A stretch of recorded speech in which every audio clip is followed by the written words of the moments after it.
Welcome back, everyone, to the Hearthstone Global Games, and we are here. We're getting ready for the finals.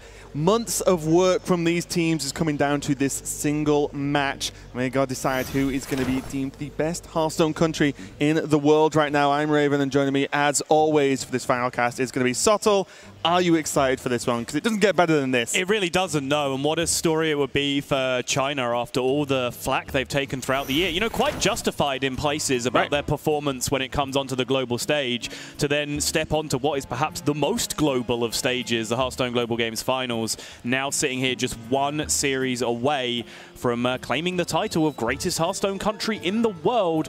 But the test they have in front of them is the most dominant country in this tournament. Through all three stages, Brazil have only lost one single series of Hearthstone. Yeah, it's actually kind of insane because this is not, you know, it's not a top 8, it's not a top 16. There were 48 countries played out throughout multiple weeks of Swiss brackets.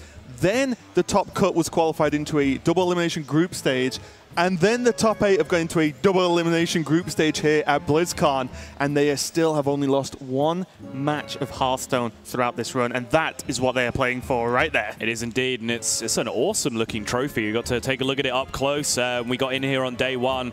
Beautiful trophy that will be a very, very proud achievement for whichever country gets to lift it, not to mention the small matter of the line share of $400,000. Yeah, it's definitely not a bad way to end the tournament, is it? Just on a bit of a high note, I would say, in terms of just everything that these players have worked towards. And as you kind of touched on, but I want to go a little bit more in depth, both of these teams have very different stories, but they are both very, very important to each other for this because Brazil has such a huge following. I mean, you've seen shots already of the crowds that we have here, just, you know, just cheering on Brazil. And I know everyone at home for those guys going absolutely nuts that they've made it into the finals. Yeah, and of course, they're a very passionate nation. They support all of their sporting achievements with great vigor, and Hearthstone is no different. You see all of the predominant amount of signs and so on in the audience here are supporting Brazil. So sure, there will be a real fan eruption if they were to take it home. Yeah, and I feel like there must be a lot of pressure on all of these teams, and for these two finalists, of course, but also the pressure that's on China must be absolutely huge right now because, as you mentioned, at HCT throughout this whole year, and to be honest, a good chunk of last year too, they just haven't had the results in the more world-based open tournaments, and that's something they have to overcome. And although getting second place out of 48 countries is a fantastic achievement in itself, it's not winning, is it? That's the problem, and I think they need a win just for themselves and for China as an absolute region here. Yeah, I mean, there's been multiple question marks, you know, criticism over the players' play that turned up to Championship, both from the Western countries and from the China region themselves when they then evaluate the players that show up. But China have come correct here, and even we were sat back with Team Norway, the defeated semi-finalists, who were saying, you know, obviously we don't know for sure because we didn't have China's hand in front of us, but we feel like China probably played that quite well overall from our perspective. And speaking about this Mage deck, we'll find out shortly, as the teams just need 5 minutes just to get ready, which is rightly so. We did just see Brazil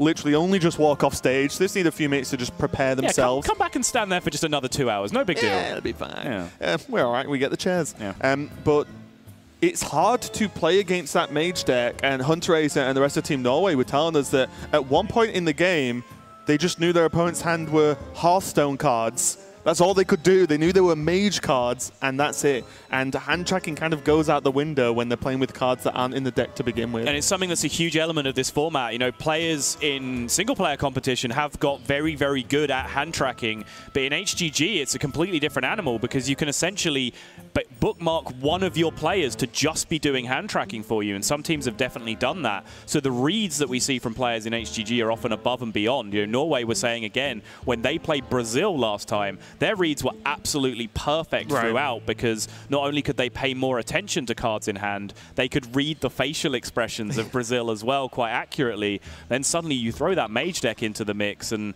yeah, specifically Hunter Ace was referring to the turn where, you know, the apprentices came down and the projects went off, and suddenly the hand filled up with a whole bunch of brand new cards, everything else. Then everything became randomly generated, and they just lost track. They just had no idea of what was going on anymore. They were even talking about playing around a Pyroblast because they're like, yeah, they just could have had a Pyroblast. There's nothing you can do about it. Something that is important as well, I do want to ask you, and we've not really touched on, is Why do you think Brazil has been so successful throughout this whole tournament? Because they dominated Swiss, they got through their groups with only the one loss, and then they are dominating this tournament so far. Why is that? Do you have any inkling? I mean, first and foremost, the quality of the players that they have available to them. You know, Race is the one that gets the most talked about due to his basic domination of the Copa tournaments, which are essentially the native to South America tour stops that we've seen this year. But then Perna is only the slightest notch below him, if that. He is perhaps the most underrated player in this entire tournament in terms of, you know, the screen time and perhaps our job of, you know, telling people how good this guy is. We're making up for it in the finals. Yeah, why not?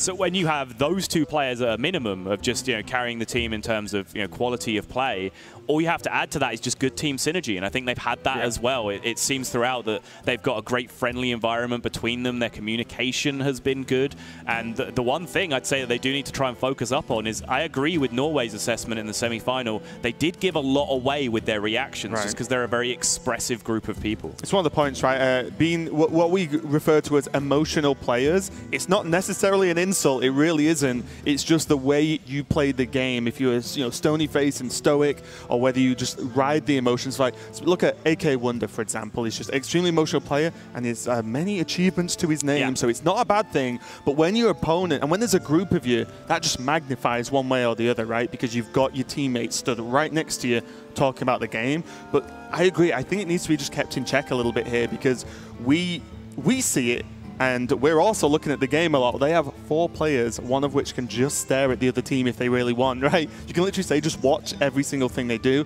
Are there any tells? Are they giving things away? It's not hard when your opponents are going like, yeah, you know, like, yes, we drew something, and they're like, well, a lot of the time the power cards are quite obvious in a lot of the matchups at the moment. Yeah, I think the one last thing that does need addressing is both these teams kind of got here the easy way in terms of their semi-finals, you know, going through very quick series, very clean series. So I think that's actually a part. You know, the players are actually entitled to take a much longer break than this if they want to. You could have had hers for way longer than you're actually having to deal with us. Between semi-finals and grand finals, but I guess because they don't feel too fatigued just yet, they are just about ready to get playing, and that's a blessing for all of us. Yeah, and without further ado, we said they didn't need long, and they really don't. So let's hand it back over to Frodan to introduce your BlizzCon finalists. Patrons around the tavern, here at BlizzCon and around the world, it is time for the grand finals of the Hearthstone Global Games. Let's go ahead and meet our 2 teams who are ready for this epic tale. The first, from China, please welcome China!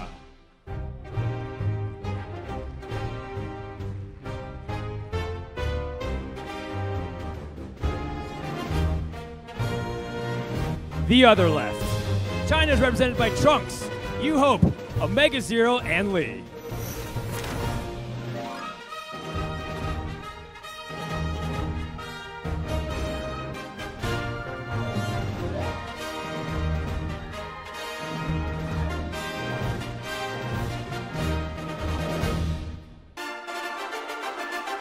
And their opponents from the Americas region, please welcome to the stage, Vai Brasil!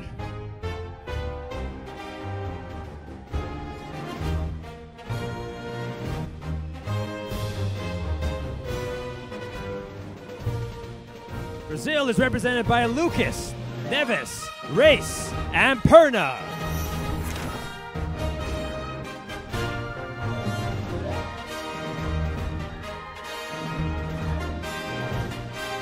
Let's get this grand finale underway.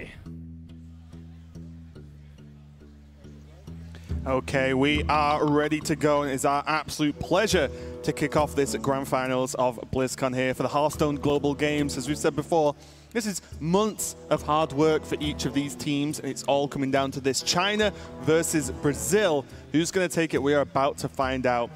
But on the surface, and talking of lineups as a whole, before we see pick and bans, who do you think team-wise has got the best overall strategy here? Is there anything that really sticks out to you? Just straight up head-to-head, I believe China have the edge. Again, this varies enormously, first on the pick and ban phase and then on the queue order phase, but just 9 decks versus 9 decks, China kind of have the juice here against what Brazil are going with. Brazil are mostly fairly greedy across the board, and then China have the slightly more aggressive lineup, but with that Mage wildcard have thrown in there, of course. Right. That's the X factor. I have no idea what matchups that is supposed to perform in or not. And it might even just draw a ban, because if I watch that Norway game, I do not want to play against that deck because I simply do not know how. Let's just remind yourself who are on these teams and who are representing their countries here in the grand finals of Hearthstone Global Games. We check out the rosters.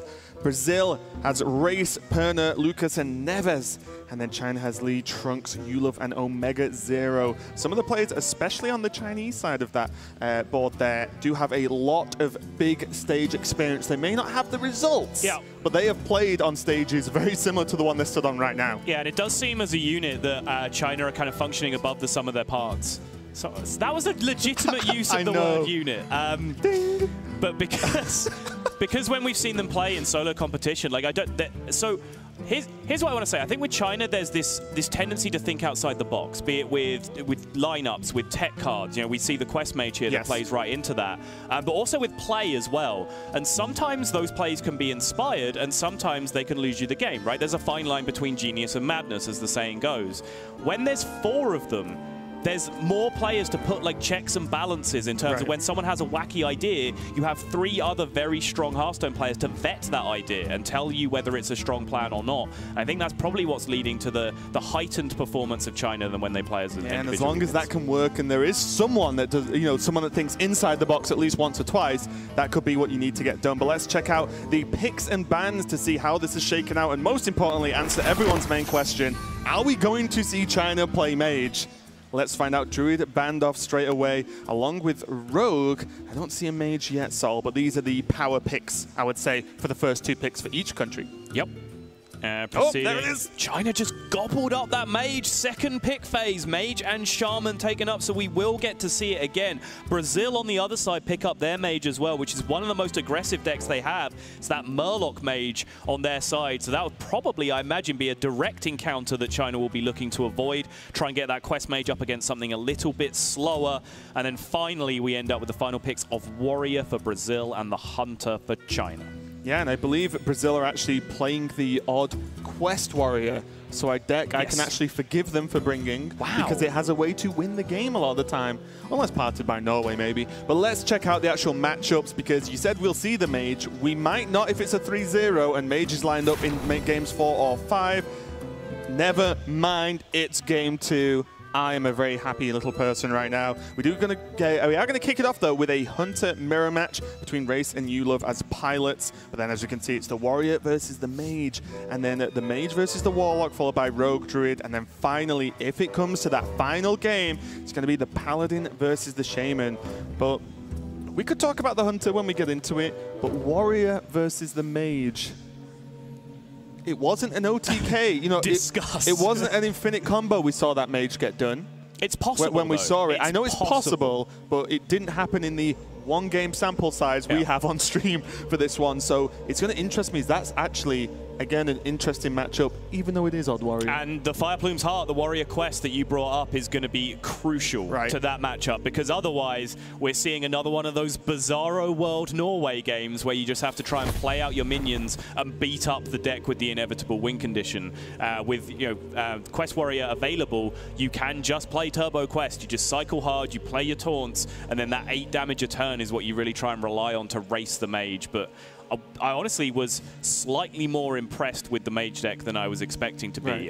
It wasn't immediately apparent how many cards you can draw in an individual turn, how much it snowballs, because my worry is that, you know, without Cold Light Oracle, without the guaranteed extra turns of Ice Block that we had in the past, it was going to be more difficult to find that one of Antonidas that you needed. But we saw in the last series, when China decided that they ran out of time, they were able to have an insane turn with the Apprentices, the Projects, the Arcane Intellects, the wonderful card. Stargazer Luna, exactly. So it might come right down to the wire. I'm honestly not sure, on average, which of those decks is quicker in terms of completing the Kill Your Opponent quest. Okay, well, we'll continue this lengthy discussion soon. But for now, let's kick off game number 1 of the Global Games Finals. It's Brazil versus China.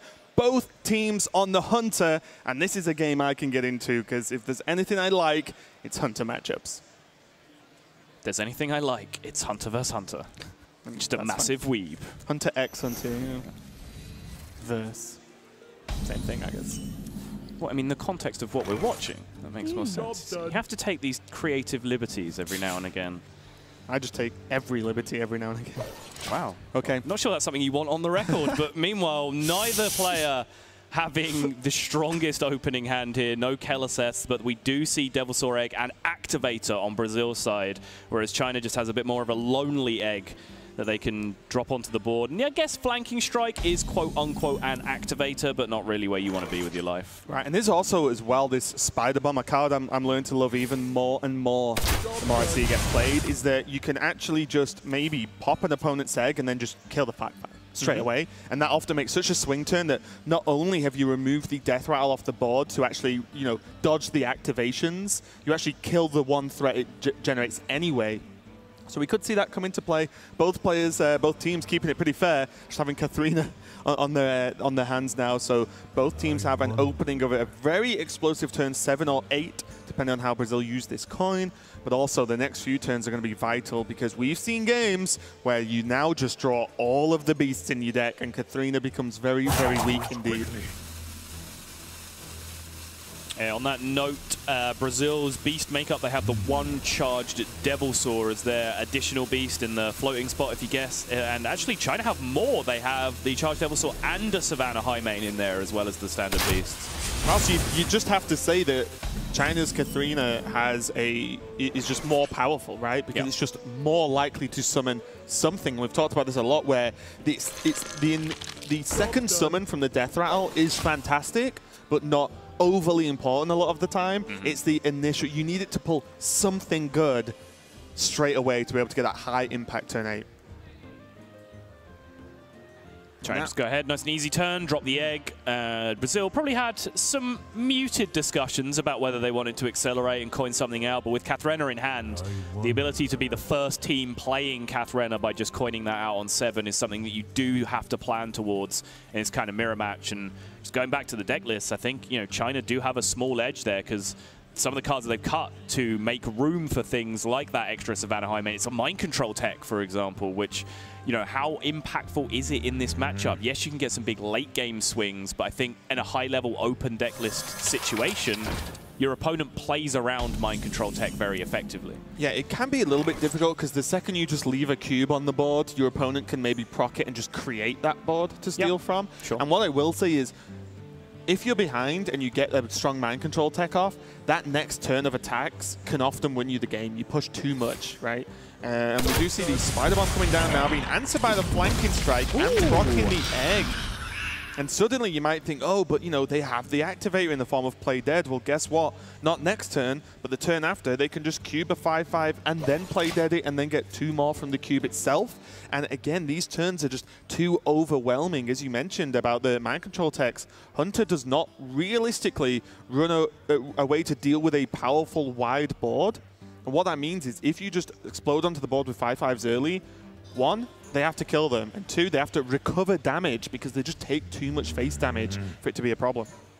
And now this is so much tempo picked up off that turn from China that Brazil now have to be very, very reserved, or at least if they're going to use that coin, make sure they have an absolutely good reason for it, because suddenly now things like, you know, Hunter's Mark Flanking Strike or Devilsaur Egg, Play Dead, just to try and fight on tempo are very appealing, but both of those plays use up the coin, which is so valuable to be the first player to Katharina in this matchup. It really is, isn't it? I am honestly torn between the coin with the egg double Play Dead and just Flanking Strike the 3/3. It's very different. They might just go halfway between all of that and not coin, but I don't think you can. Okay, they're going for the Play Dead, so they're saying, you know what, we'll give up the Katharina early and just try and win the board right now.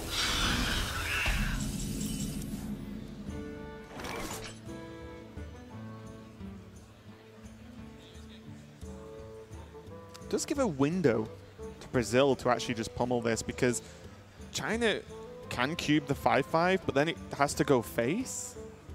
Yeah.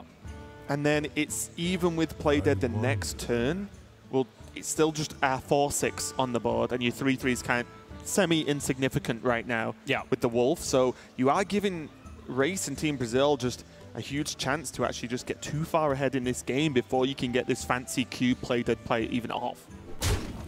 I'm going to go for it, though. I was eyeing up the potential of just a Ziliak's turn here to trade out some of the 5/5 to kind of protect that 5/5 for next turn, where you could then cube play dead it immediately. They could actually create one gigantic swing turn next to him with Hunter's Mark on the cube. Depending on what happens this turn, obviously. If the cube's just a 4/6, you can Hunter's Mark and go like create 4 5/5s on the board. Your opponent's on 20, and just put the onus on Brazil to say, well, you're dead if you don't do something. And then they still have decent follow-up in a couple of turns with Katharina, and they can whip in a flanking strike as well. Look at it. This is just straight up. Whoever makes more 5/5s wins at this point. Both teams having very similar opening hands. This is just heavyweight boxing as presented by the movie Rocky. Just big dudes swinging at each other over and over again. Oh, now double Hunter's Mark means not only can the cube be procced itself by having the death rattle, it means you can actually kill off a 5/5 as well. I keep talking about this Hunter's Mark your own cube, but maybe it's outside the box enough for China to go for. It is very outside the box. I like it, though. Can achieve a similar thing with Flanking Strike that gets you an extra 3/3. If you want to go down that road. Doesn't take care of a 5/5. Also, I want to rewind this game several turns back to the coin turn for Brazil. So I'm not sure how much that coin really gained them in terms of getting the extra 5/5 in play. It is looking promising now because that extra bit of pressure is making China at least have to think somewhat defensively here. They can't just set up a big board immediately for themselves. Where's the second Hunter's Mark? But yeah, you are right. They did effectively set up lethal, so it means, as you said, China do have to answer at least one of the minions. Yeah. And now China's done the same back. And it is because the hands are so similar, the opening really is, I have more than you, you need to kill. Oh, now I have more than you, you need to kill. And it's just very, very back and forth. And I don't think what Brazil have available to them now is going to be enough, because I don't really think they can track it into anything either. Well, this Hunter's Mark your own minion, Raven, I actually like a lot more than the last one. Combining it with Houndmaster Shaw, potentially. It's an egg, though, right? Yeah, it's an egg. Yeah.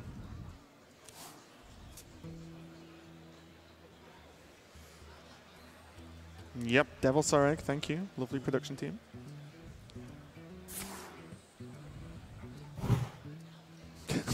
Same turn. Yeah, you exactly. go. It's just a game of chess, isn't it, where you just mirror your opponent's turn every single time and then just wait for the breakpoints. But the problem is as well, whoever gets that one step ahead, the hero power becomes so significant because you can't just clear the minions and be like, oh, okay, we're fine now. It doesn't work. The hero power's going to chunk you down. Yeah.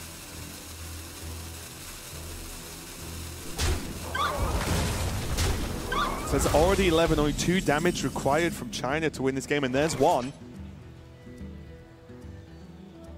That 1 was all they could have, really, though, right?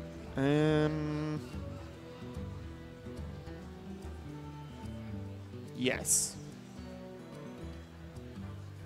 It's a weird spot. There's no Argus, right? No, don't think so. Oh, but there is Void Ripper. Ooh. So Void Ripper Candle Shot would have been lethal. Yeah. Just Void Ripper on its own. 4/6 into a 6/4 would have done the job.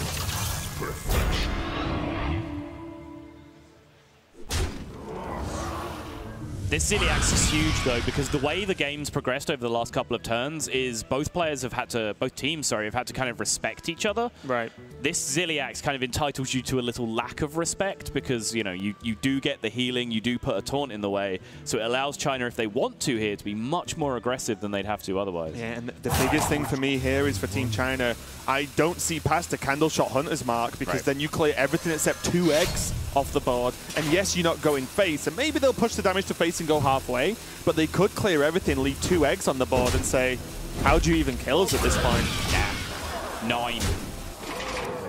Like I said, this is also completely reasonable. Yeah, no, I think this is what the Ziliak's really just entitles you to do, right? You have a taunt minion in the way, you've got that little bit of life steal, you're expecting to get some more from the next attack.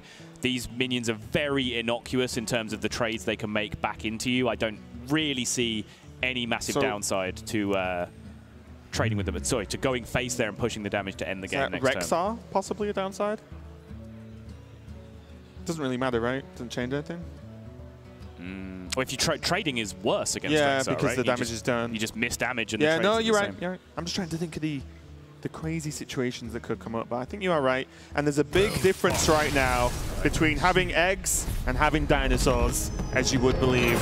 And that was the one that made the difference. And China take a very close Hunter mirror, and I say mirror in every extent of the phrase now, because not only was it a deck mirror, it was almost a game mirror at that point, with both players just going egg, proc, cube, proc. Both players, opening hand, no Keleseth. Started with an egg. Both had the activators for the egg. Both cubed, but crucially, China cubed a 5/5. Yes. And Brazil cubed an egg, and that is so much slower than the alternative. They had this big tempo swing turn where the Spider Bomb that was played out as a play you were discussing that you really liked. In general, the Spider Bomb was played out, China procced it, and they got the roll that gave them massive power on board straight away.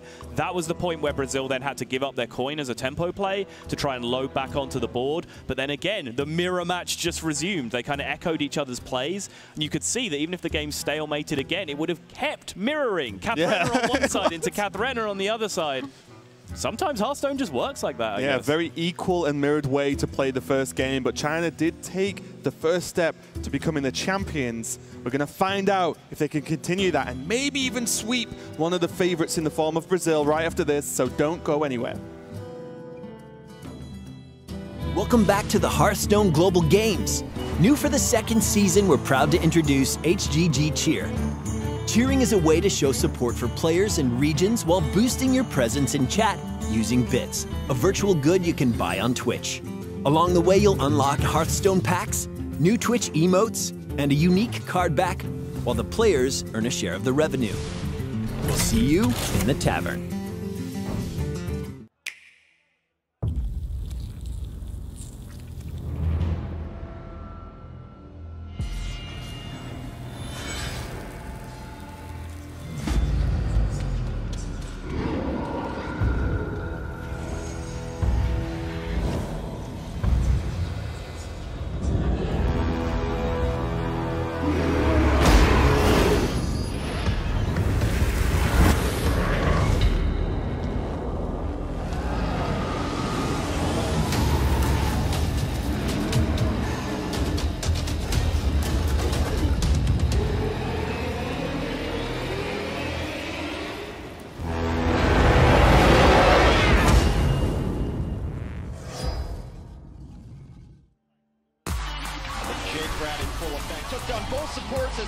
In the Overwatch League, you're hyping up the chat, taking your team to hashtag trending, and spreading memes at tracer level speed. All while watching us cap the point. Speed like that deserves a network that can keep up. With T-Mobile, get all the Overwatch League you can handle with coast-to-coast coverage. Now your arena is where you make it.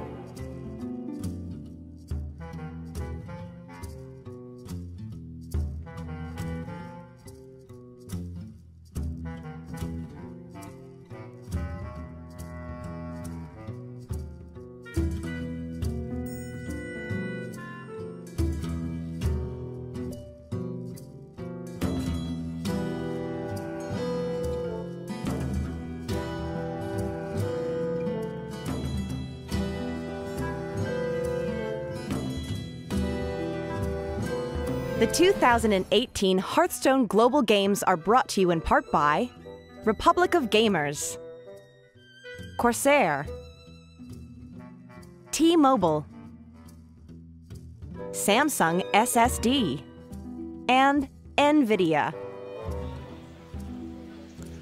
We are back here at the Global Games Finals at BlizzCon, and China just took a victory over Brazil in game number 1 of a true Hunter mirror match. But now we have game number 2. So let's just get back into it. Talk to me about Mage. I mean, yeah, this is what we're waiting for. It passed test number 1. I wouldn't quite say with flying colors. I think that has been the most discussed game, you know, backstage between players, between the other casters. You know, TJ here and Admirable are hanging out here as well. We're talking to them, the other players, the other teams. There was a lot going on in that game, and there was various, you know, win conditions and small percentages missed from both sides. A couple of glaring errors, I would say, from Norway's side in particular, but one time where China potentially threw away a guaranteed win as well. So there was all sorts going on, but the Mage deck passed. It won. Yep. It's in the record book. There's no asterisk. It passed the Norway test. There is just a W. But now it's going up against what is, in theory, a slower deck than it faced the first time. It's not a deck that's going to play an 8-8 on turn 4 or turn 3 and hit you with it. But it's a deck that, if it does get through quickly, does have a huge amount of damage. I'm, of course, talking about the Quest Warrior, where this will be what we used to refer to as a turbo Quest matchup. You fail to care about anything else except card draw and playing taunt minions. And so, because this is still Odd Warrior, what are the key differences between Quest and Odd Warrior? Because they are very similar decks. They are, but there's just damage, basically. There's a few additional minions that you don't see, like Phantom Militia, for example, is basically Quest in a box for Quest Warrior. It's just so fantastic.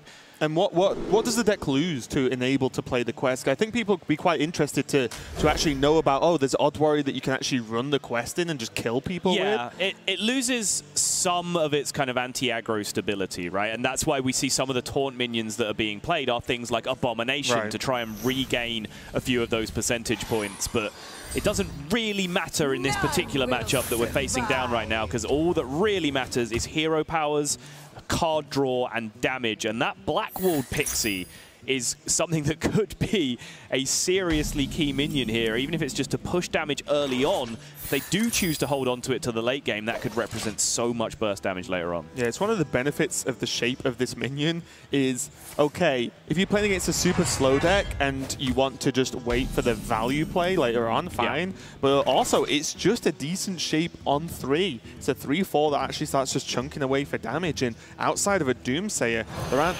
too many things that can clean this up efficiently for Team China, as I see Sol just grab the Chinese deck list, was it, of Mage, and just start going, right, what were the cards again? I was about to say, and treat it as a moment of inspired improv, as I remember all 30 cards in China's deck. If you didn't catch the last series, it's worth giving a quick recap 100%. Of what is an entirely unique deck to this tournament. It's Quest Mage in the sense that you might have been used to back in the Ice Block Cold Light Oracle days, in that it aims to make the Infinite Sorcerer's Apprentice and Archmage Antonidas Fireball combo happen. It has all those same cards that makes that combo happen, but apart from that, we're looking at Research Project, Arcane Intellect, Alaneth, and Stargazer Luna as the draw package.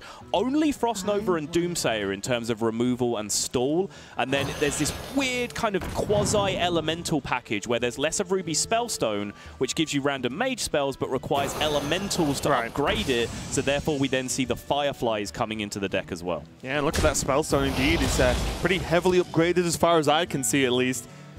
3 random mage spells, fully upgraded. It's not often you even see the artwork, guys, so, you know, enjoy that view, because this is not a common deck. It's the first time I've seen this deck, first time I've seen it be played. This is not something that has been tweeted around too much until of these deck submissions. It may be more popular in China. Unfortunately, I do not have the depth of Chinese meta knowledge that maybe I should. It's kind of hard to find out some of the information about that, but this is going to be a strange matchup. That is one thing I can promise you. Also, who knew there was such a height discrepancy between the players on Brazil's team? Yeah, that's a good point, actually. Wow. It shows how intense it is. And what's really funny is we've noticed this from other teams where, you know, they're leaning more forward. Yeah. They've got progressively closer to the stream, to the screen, the further they've made it into the tournament. Right. Because Brazil did not do this yesterday, right? They're like, right, ultimate focus mode enabled.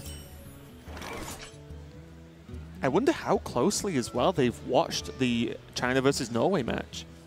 Because I would be studying that one game over and over again if I was one of the members of Team Brazil.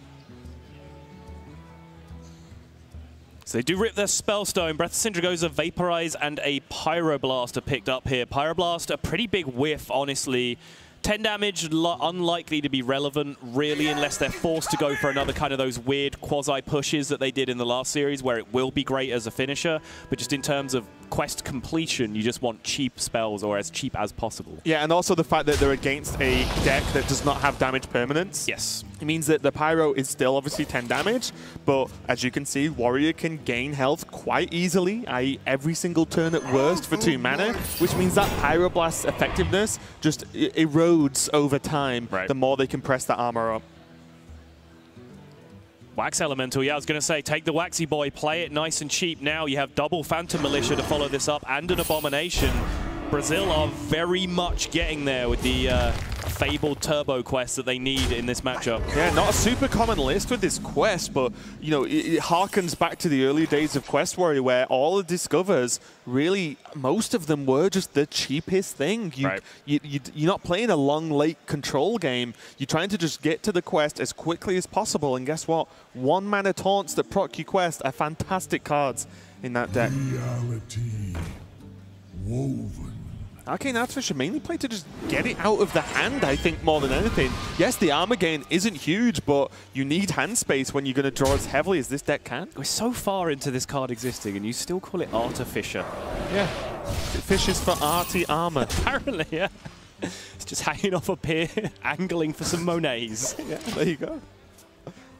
That would be a great alternate artwork, Sol. I think everyone would only be happy with this. From Brazil's side, they've just got to keep it going here. This is 2 Phantom Militias, I believe, for 4 and 5 on the quest counter. Then Abomination makes it 7. They're going to have a couple of natural card draws and a shield block after that to try and find themselves another one. You confused me greatly with that sentence. Well, why? I heard Militia make it 4 and 5 and Abomination make it 7.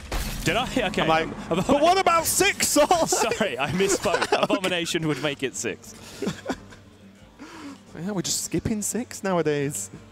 Primordial Glyph. And you're starting to understand the predicament we discussed that Norway had earlier against this deck, is that at this point you're like, well, they have cards. I don't really know what they are, but they have them. And then there's still another Spellstone that's going to start racking up, and even if it's just, you know, the lower end of the evolution of the Spellstone, it's still more cards that once it gets to the point where you know there are multiple random effects, you just can't really play around them effectively at all. Right. This is, again, one of the big questions that you do have to ask about the deck, because this is, even for a very slow pedestrian deck like Taunt Warrior, Quest Warrior is in the early game, it's managing to amount a pretty significant amount of pressure that really the only way China has to relieve is the Frost Nova and Doomsayer in terms of being able to wipe boards, but they're able to pick it apart with a few of those smaller effect spells, the Flame Geyser and the Frostbolt, being able to get jobs done. Yeah, one of the unfortunate things as well is with this deck, China can't, for example, hold these Fireflies to beat the quest of the Warrior in terms of just putting more targets on the board that 8 damage may hit. They need to use them because that's how they progress their own quest. So they can't just hold on to small minions. Let's go fishing. 2 more random spells. Ink, Arcane Intellect, Flame Geyser. That is lovely in this position. It's just more stuff. China considering whether they want to rip this Book of Spectres right now. There are some key spells that I think they will want to hold on to. Well, what did you make of it as a pick from Glyph? I was considering it. I think it was a very underwhelming Glyph in general, and just, you know, draw 3 cards, get 3 cards closer to my Antonidas is something that they might need at some point in the future, right? Because at that point, if you reach the point in the game where you're just fishing for your Antonidas, if you discard spells, great, still drawing them as far as you're concerned. But following that point up, I would have been surprised to see them go with it there, because there are still a couple of key spells that they really don't want to be losing at this point. It feels weird to take it from Glyph at that point in the game, but you do not have to cast it at that point in the game, which is the key part. And it's 0 mana, which means they can drop that whenever they desire, and it has 0 impact on the resources they have available for any given turn. I was considering Mind Control Tech just as another thing that can do damage, as it will not steal anything this turn, of course.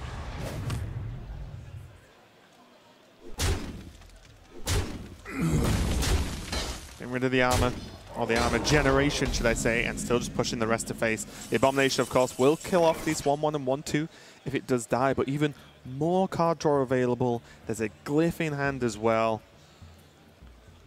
You know what they're missing?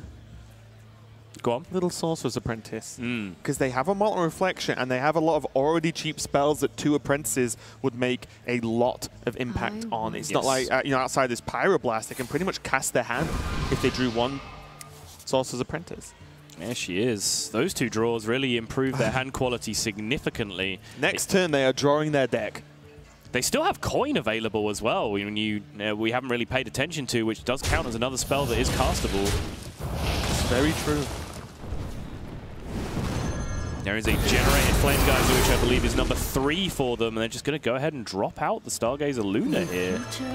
And then coin out for potentially the Flame Elemental. Yeah. Okay. Behold the tools of creation. Seems a little bit sacrificial of the Stargazer Luna, but I guess they're considering that they aren't going to need that much card draw. They actually do need to get some cards out of their hand before they can start filling it back up again.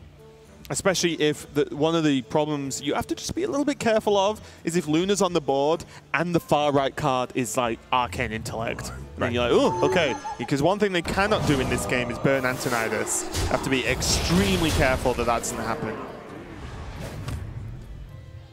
Still, though, Luna can kill some of these minions, so there's still some level of value right now. Yeah. And China have just found so much time here because Brazil have just stalled out. They got to 6 out of 7 on their quest completion very quickly, basically without missing a beat, filling out a perfect curve of taunt minions. And then even, as I mentioned at the time, before I confused Raven, he did have that shield block available, did Lucas, to even go fishing for 1 extra card draw. But even off that and off all the natural draws, they're yet to find that one last taunt minion that they really need to get this ball rolling.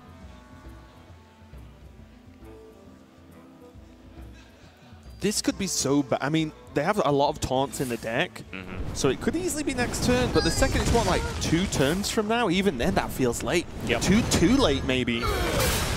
Because China can now take a relatively slow turn in getting these Tempests on the board. They don't, it's not like the previous match where they had to play Apprentice and go because they were forced into it. Yep. They have time. They know not only does their opponent have to find a taunt that they clearly do not have and still do not have with that Reckless Flurry pickup, they also have to play it, then equip the weapon, then start pressing hero power. That's at least, what, 1.5 turns worth of stuff to do? Yes. One thing that China do have to be somewhat careful is there is a key card in Brazil's deck that we haven't really addressed yet, which is Azalina Soul Thief, which is something that does become quite relevant when it comes to playing against quest decks. When China choose to complete their quest, they need to make sure they're going all the way with it and playing the Time Warp in the same turn that they complete. Because if they do not do that and it sits in hand for even a turn, they're opening themselves up to an Azalina to steal that quest reward. And then if Brazil are then able to finish their quest on the following turn and get a free turn of shooting 8 damage, that suddenly turns into a position where an unwinnable matchup might become somewhat winnable for Brazil. Imagine if you did that and had 2 Pixies in your hand as well. Exactly. OTK! This ball's going to come down just to just remove some of these minions and be able to actually play something for Team Brazil here. And the Owl MVP winning the brawl and being able to at least maybe force a ping out from China, but there's Mortal Reflection again. Is this just go time? I guess so. You may as well play the book first, because you can just see if you draw Anton. Ooh, hello. You can see if you draw. Oh. Hello. Okay. No Antonidas just yet. And that research project is something that they might have liked to have access to. Because they don't have actual card draw now. Yep. So now do they just have to wait, get Vaporized online, and just say, okay, we'll draw 1 more card, see what happens? Yeah, this isn't enough to go off just yet. So again, because of that fear that I was talking about earlier, I don't think that they can finish their quest and then just sit with the Time Warp in hand. One of the benefits, though, of just having that book so cheap is that you can just cast it blindly and say, we'll decide what to do afterwards. Right.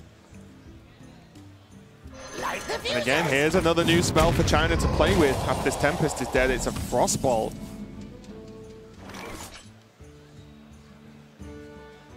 You're okay with Doomsayer Pass? Seems fine to me. Just play. Would you play the there's no secret that really messes with the quest from a taunt draw, correct? It's not right, because once the taunt hits the board, whether it dies or not, doesn't change the quest. Sorry, what are you asking? I'm lost. So, because they're Vaporize, I was like, oh, did they just slam Vaporize? And it's like, are they waiting to play a secret? They can't, because I believe they're one-off quest completion right now, and Vaporize is a random spell, so they just don't... Oh, they're one-off, right? Yeah. Okay. They don't want the Azalina, yeah. What to do? What a weird deck. To do.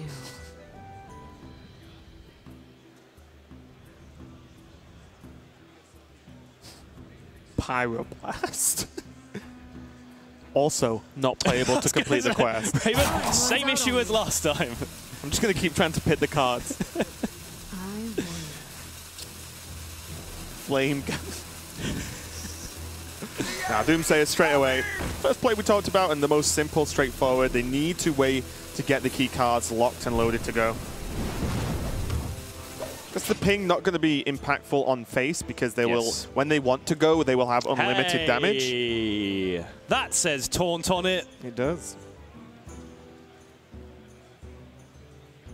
Most importantly, it means these minions can survive because you can equip the weapon as well. So you can guarantee a kill on the Doomsayer. Interesting. And that's just 6. Is that better than 10 to face, though?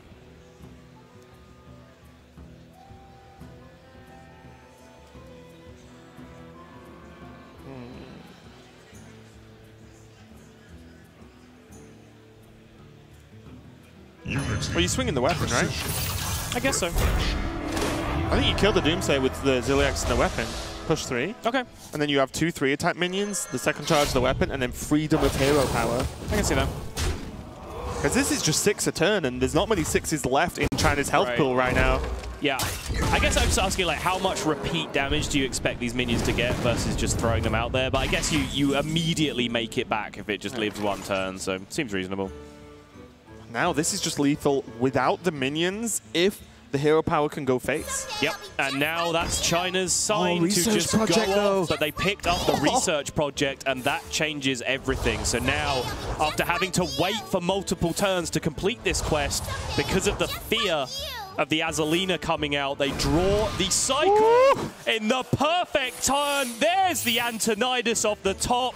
This time what will generate, it's playable for the Sorcerer's Apprentice discount, and I feel like we haven't seen this for a very long time, but the fireworks are about to commence. Hold on to your hats, because this is going to be a lot of fireballs going to face, and I will say, of all the criticisms the viewers, the players, and us as casters have given China, we cannot argue with the fact that this is an extremely unique deck that is getting wins on the BlizzCon stage right now and might be the deck that made them get to the finals and then get to take that crown home.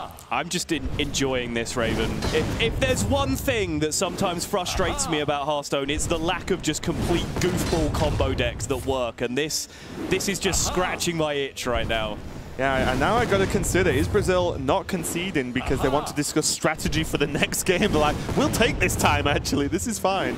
Aha, indeed.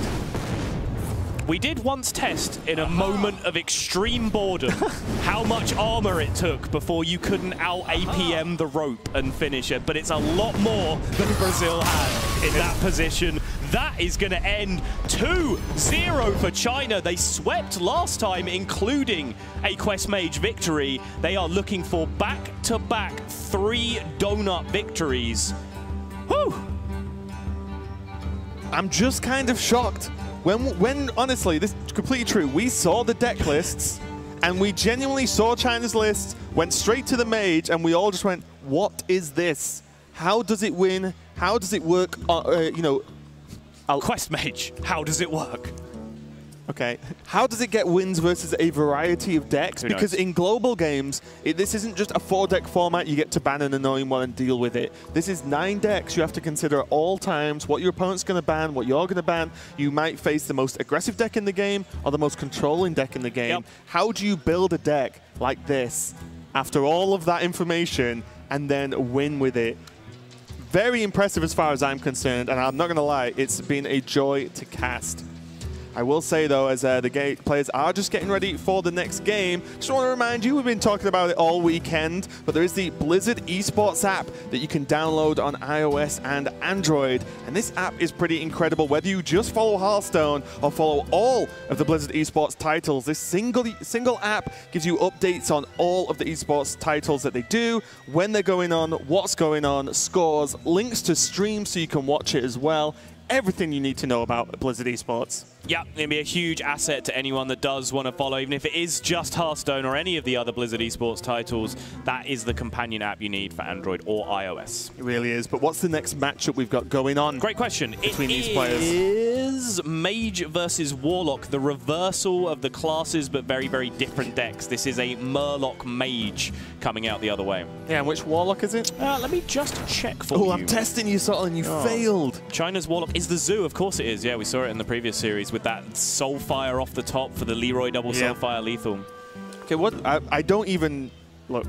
Again, it's just a tournament of Mage decks right now because Murloc Mage is not exactly the most long-standing Mage deck. Basically, a deck that was created out of necessity of an aggressive Mage deck after the Mana Worm nerf to 2 mana, which just made the card pretty unplayable. Yep. And they just found a new Mana Worm in the form of the Tidecaller as the Murloc, and we've seen it. We cast it yesterday, and it actually just got the work done. It just pushed too much damage, and mainly that Nightmare Amalgam was integral in just having the 4 health, which was very difficult to deal with for a lot of classes. Absolutely. Yeah, every time I look at this deck, I'm struggling to reconcile the reality. I'm struggling to take the situation seriously that I'm about to cast in grand finals of a global tournament a deck that has a Murloc Raider in it. What? I don't know. We just cast a weird Quest Mage. Can we just have Lepanome back, please, so we don't have to play Murloc Raider in our decks? Give us. I'll sweeten the deal. Old Lepanome and old Abusive Sergeant. Let's go. Now you're speaking my language. Oh, yeah. Well, let's get into it. Is China going to 3-0 Brazil in the grand finals of the global games here at BlizzCon? We are about to find out, as they have a pretty reasonable opening, at least with that Light Warden and the options for tap. And now they're only a heal away from another high-powered opening that we saw in our previous cast of China. Deja vu. Yep. Although that's a lot of cheap Murlocs, so. Sure is. Just blue-gill them down. It's a lot of very, very poor Hearthstone cards. I just love the way Void Rip is there. Imagine he turns up to the deck and he looks around, he just sees Murlocs. He's like, wait, what? What's going on? How have we reverted back in time? Oh! If China ever needed a Keleseth. And you see Race just looked up to the heavens, threw his head back in reaction to that top deck from China. They can feel this one slipping away from them, and you can feel the energy in the predominantly Brazilian supporting crowd just being sucked away as well with every subsequent moment.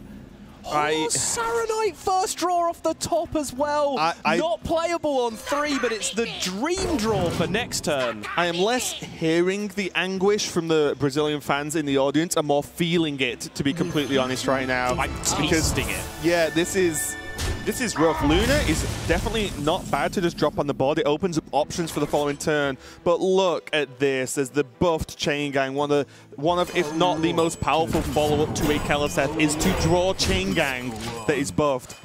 Then there's Fungal Enchanter into Happy Ghoul if and so required. And then there's just a Fungal Mancer if these minions don't get dealt with. What's your Murloc Raider going to do now? Draw a card for 1 mana, Sol. 1 mana, 2/1, draw a card. All right, fair enough. Best Murloc Raider ever. Look at the difference in body language. You love, I think that is just hopping up and down with glee. Whereas on Brazil's side, just consternation, just hunched over, staring at the screen, trying to consider their outs. I was about the hovers then on the cards. I don't speak, you know, any other languages actually, but I can guess that they were saying, yes, we can Fungalmancer or play the other cards. They're both pretty good right now. Behold the tools. The buff on the Luna is going to allow a trade. There was a draw as well, but this, you're still facing down 6. The Luna dies, and then China are probably just like, cool, good turn, friends. I think how about this?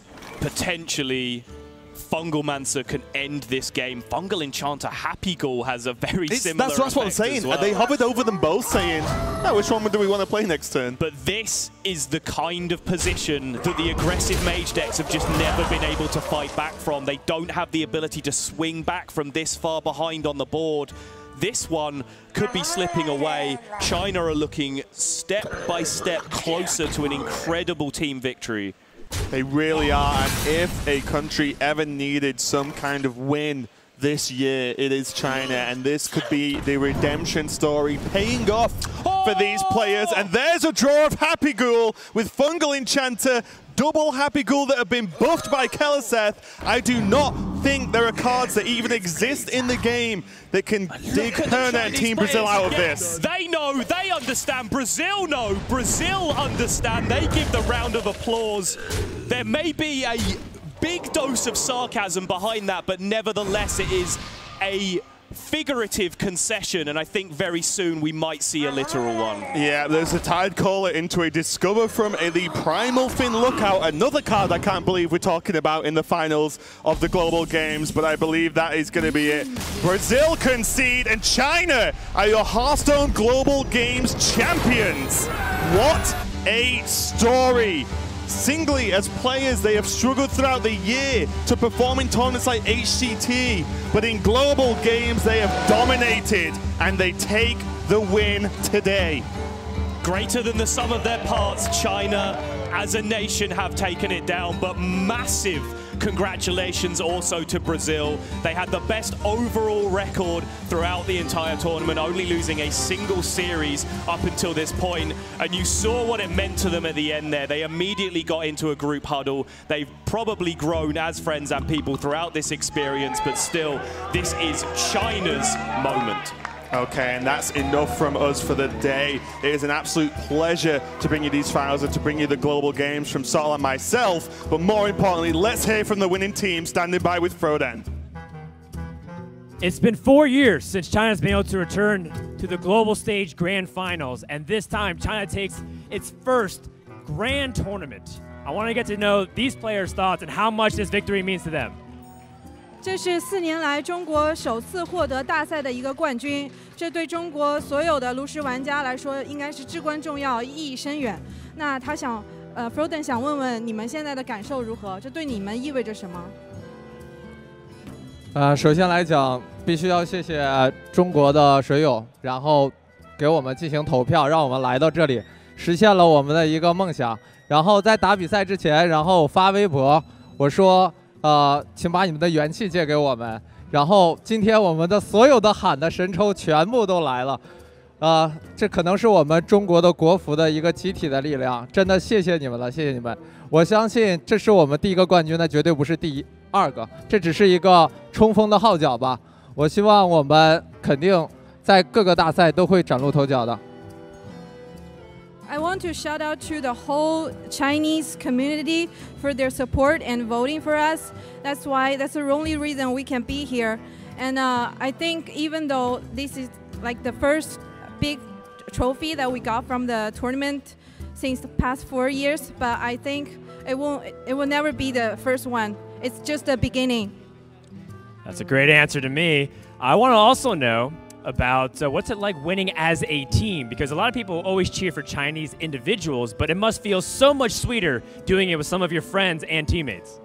那你们觉得就是作为一个战队，然后代表中国参加这次比赛，和平时自己以个人身份参加比赛有什么不同吗？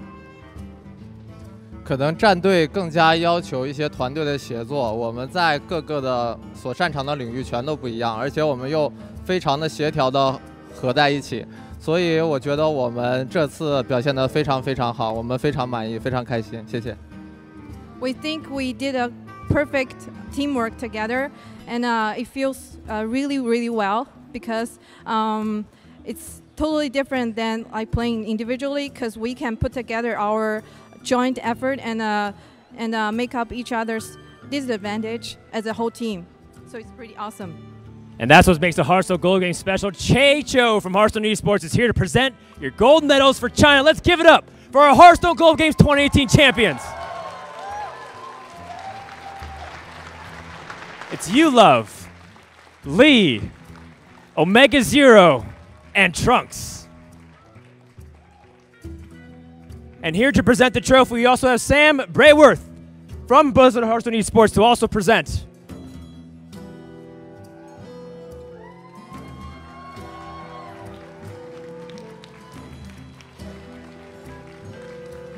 On behalf of Blizzard Entertainment, it is my honor to give you guys this trophy and the title of Global Games Champion. Congratulations.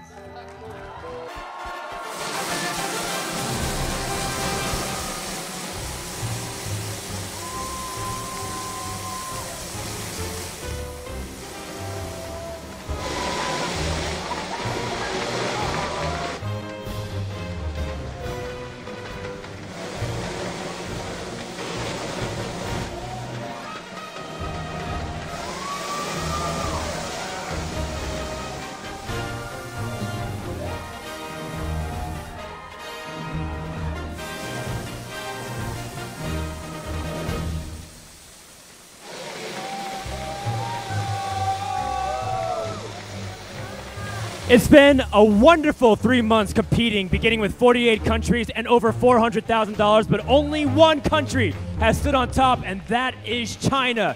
That does it for the Hearthstone Global Games this year. It's been wonderful. A big thank you to everybody that showed up in the tavern today at Blizzcon and around the world, and all the fans that cheered both literally and metaphorically on Twitch and whatever platform you are watching on. Thank you so much for watching from Froda and the rest of the casters and everyone here from Anaheim, California. Thank you and good night.